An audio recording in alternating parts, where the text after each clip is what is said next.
సీతారాం ఇద్దరు కూడా మధుమిత ఇంటికి వెళ్తారు.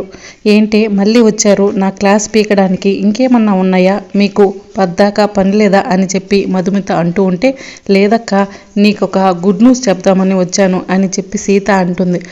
గుడ్ న్యూస్ నీకా నాకా అని చెప్పి మధుమిత అనడంతో, మన ఇద్దరికి అక్క అని చెప్పి సీత చెప్తూ ఉంటుంది. అక్క ఆ గుడ్ న్యూస్ ఏమిటంటే, మామ ఎవరో కాదు మనకి బావ, స్వయాన మన నాన్న చెల్లెలు సుమతి అత్తమ్మ కొడుకు అని చెప్పి సీత చెప్పడంతో, ఏంటి సీత నువ్వు చెప్తుంది అని మధుమిత అడుగుతూ ఉంటుంది.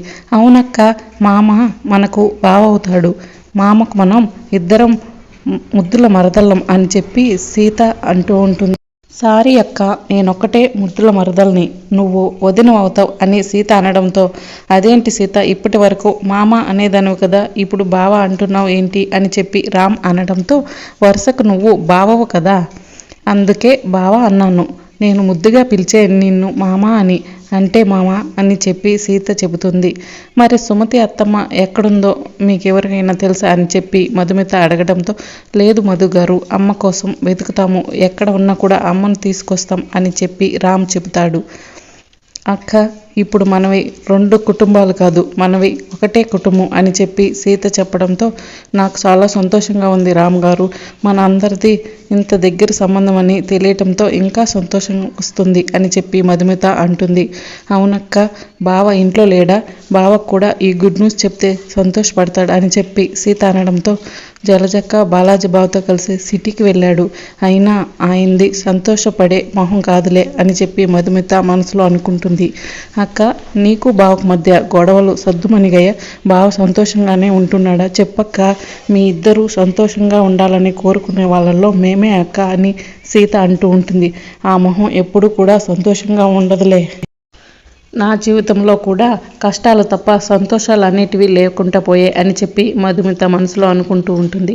మీకు ఇష్టమైతే గనక ఒక్కసారి సూర్యగారితో మాట్లాడి చూడండి, సిటీలో మంచి జాబ్ చూస్తాను, మీరు కూడా మాతో పాటు కలిసి హ్యాపీగా ఉండొచ్చు అని చెప్పి రామ్ చెప్తూ ఉంటే, సిటీ అంటేనే ఆ సూర్య బగ్గుమంటాడు అని చెప్పి మధుమిత మనసులో అనుకుంటుంది.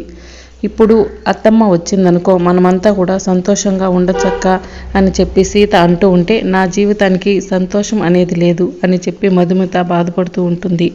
ఏంటి మధు గారు మేము ఇంతలా మాట్లాడుతున్నా మీరేం మాట్లాడటం లేదు అని చెప్పి రామ్ అనడంతో, అక్కకు మేనత్త సుమతత్త అని తెలియడంతో ఎగ్జైట్ అవుతూ ఉన్నట్టుంది అని చెప్పి సీత అంటూ ఉంటుంది.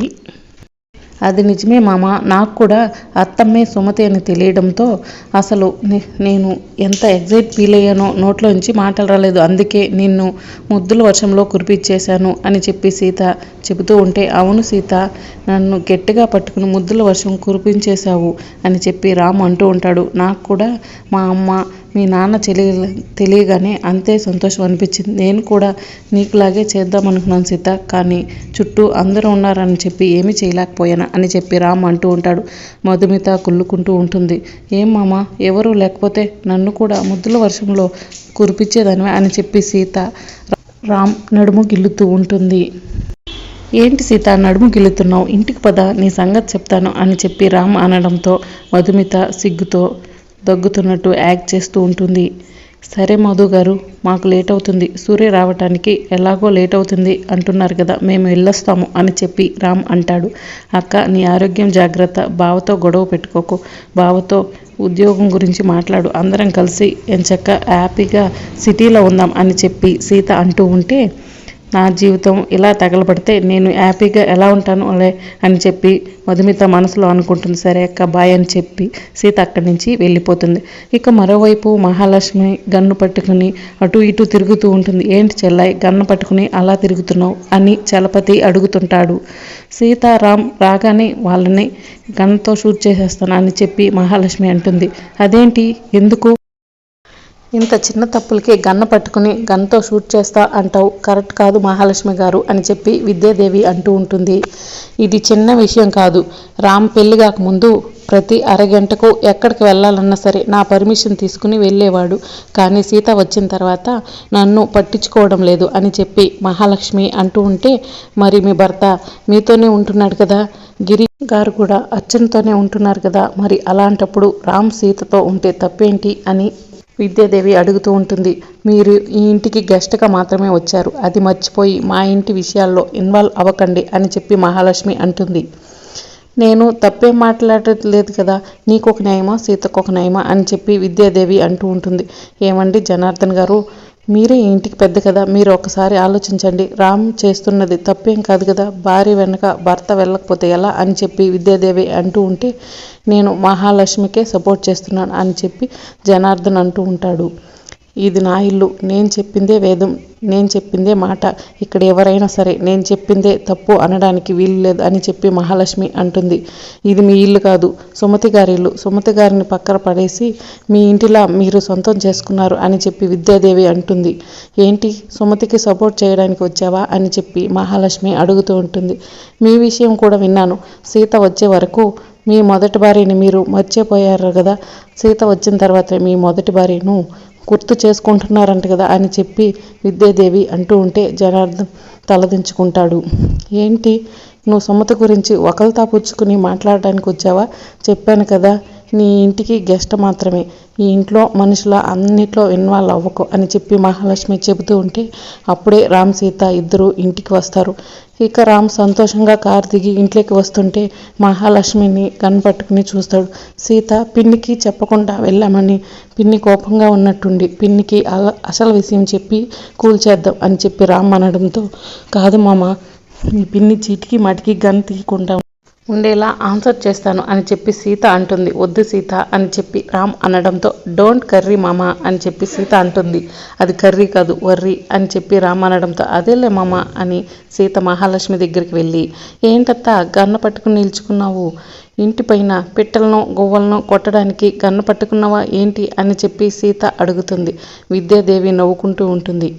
పిట్టలనో గువ్వలనో కాల్చడానికి గన్న తీయలేదు, నీకోసమే తీశాను అని చెప్పి మహాలక్ష్మి సీతకు గన్ను గురిపెడుతుంది.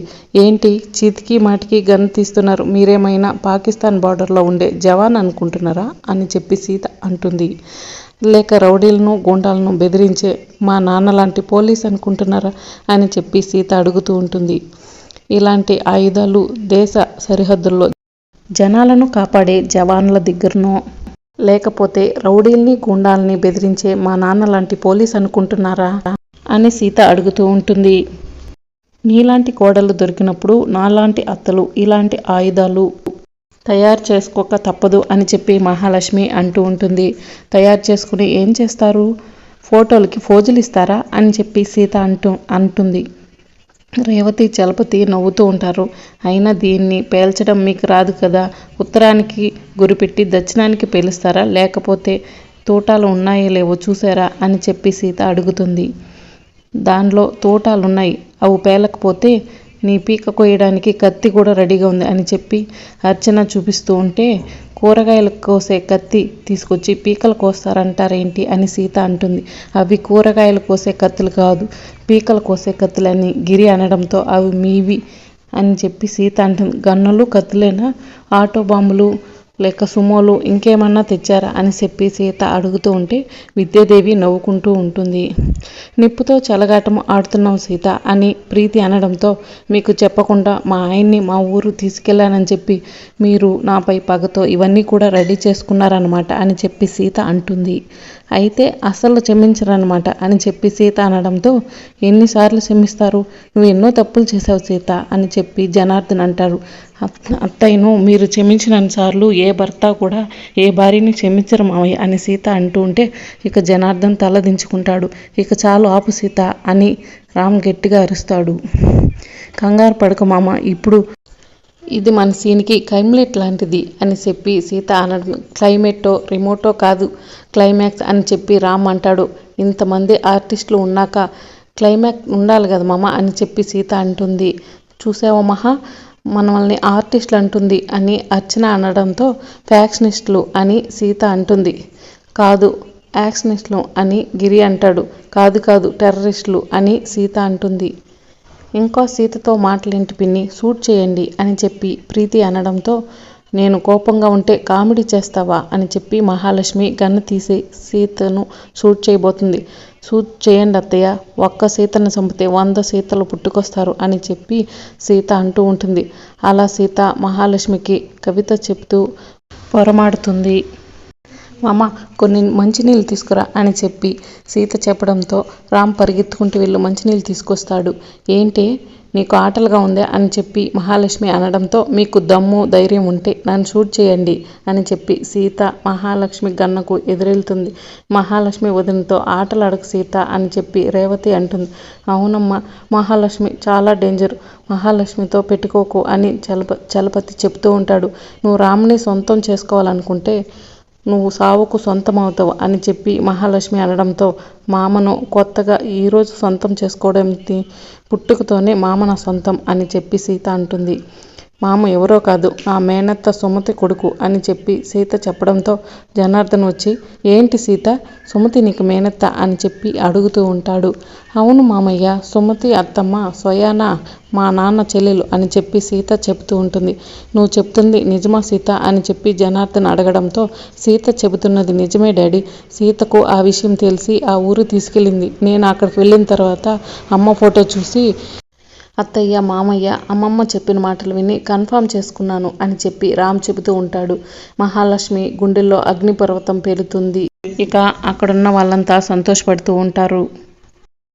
ఈ విషయం ఇందాకలా రాగానే చెప్పొచ్చు మామయ్య, కానీ మేము వచ్చేసరికి ఈ మహాలక్ష్మి అత్తయ్య పిట్టలు కార్చే దానిలా కన్న పట్టుకుని కూర్చుంది అని చెప్పి సీత చెప్తూ ఉంటుంది.